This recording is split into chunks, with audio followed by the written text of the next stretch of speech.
applications for student funding are dealt with by Student Finance. They act as a centralised processing house for applications not only from new students, but also those currently at university and reapplying for their funding. Due to this, they are incredibly busy, and it can take up to 6 weeks for each new form to go through the system.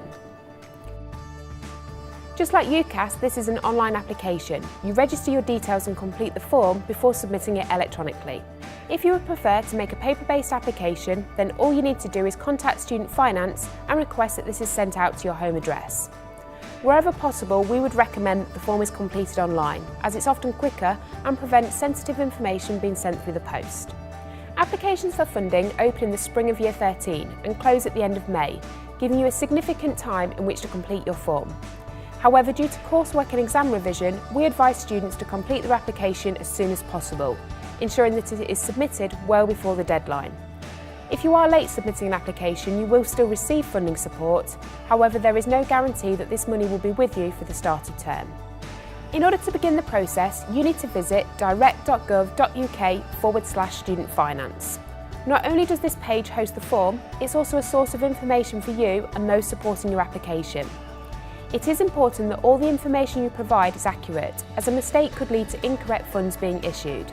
Therefore, consult the website thoroughly if you are unsure about any aspect. If you still can't find an answer to your question, contact the designated student helpline, where a member of the Student Finance team will be happy to advise you. The first step that you will need to complete is registering your details. This requires your name, date of birth and national insurance number.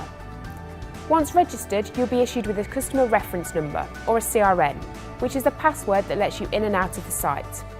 This is an 11-digit number and difficult to remember off the top of your head. Therefore, you make sure you write it down and keep it in a safe place. As you begin to populate the form with your details, you'll find that it automatically eliminates any section that isn't relevant to your situation, making the process as quick and efficient as possible. If you opted to share your details with UCAS, you'll find that some elements have been populated for you. Each new application is required to be supported by a form of identification. The easiest way to do this is with your passport. You simply need to input your passport number, which is in the top right-hand corner of the photograph page. If you don't have a passport, if you've lost it or it's out of date, then you need to submit an original copy of your birth certificate to Student Finance.